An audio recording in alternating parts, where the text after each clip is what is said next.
Donald Trump, Jurassic World, and a crack-smoking ex-big city mayor. What links them together? Wait 4 seconds and you'll find out.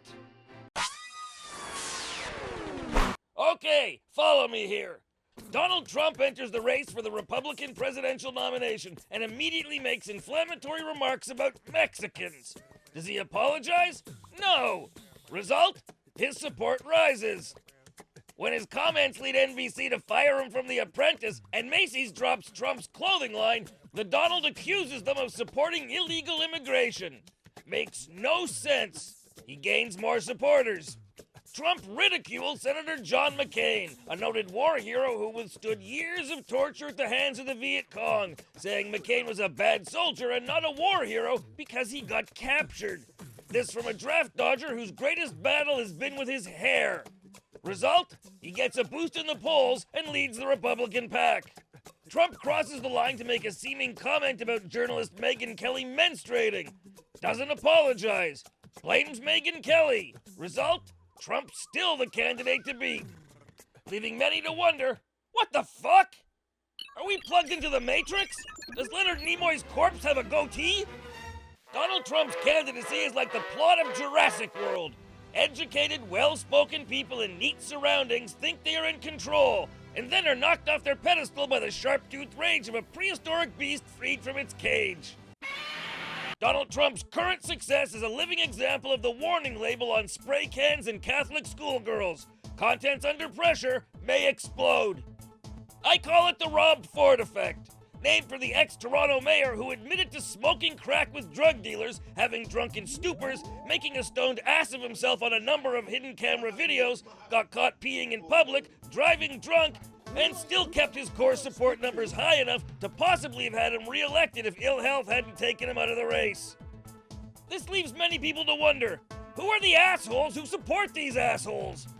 Well, first let's assume they aren't all assholes.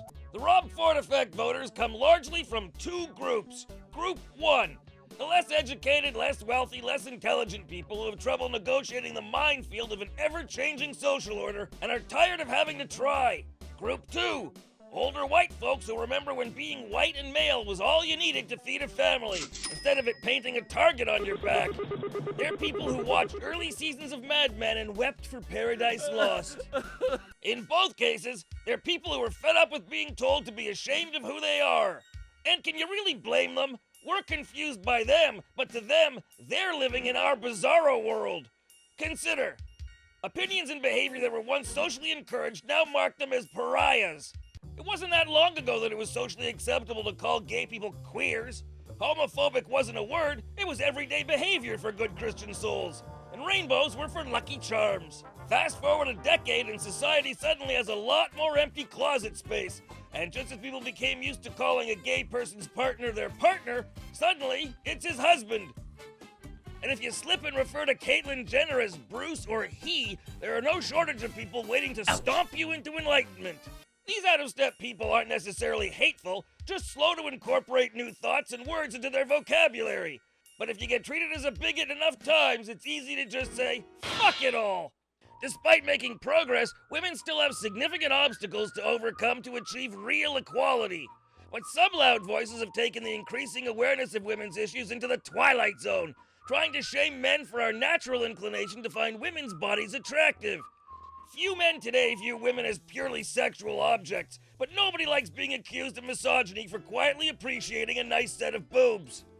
And when it happens, it's easy to say, oh, fuck it all. The revised view of white people, specifically males, as active agents of oppression. White men don't even have to do anything to earn that title, just exist. And if you dare to say, hey, white men did some good things too, then you're a racist. Oh, and also, you're privileged. Makes it easy enough to say, oh, fuck it all. So is it any surprise they rally behind someone who's their living, breathing emoji? And just like with Silver Spoon millionaire Rob Ford, Trump is an elite fighting elites, because only an elite can do it. If Joe Lunchbox is the spokesman, it just reaffirms that the only people who think that way are Joe Lunchboxes. Suddenly there's someone powerful to lead them. Just like without Darth Vader, stormtroopers are just guys in white plastic who can't aim worth a shit. So as long as Donald keeps saying stupid shit, his loyal audience will eat it up. And yes, that's a disturbing image, but so is this. Hey, by the way, don't forget to subscribe. Did you forget last time when I told you? Well, don't forget this time. How short is your frickin' memory? Press the button.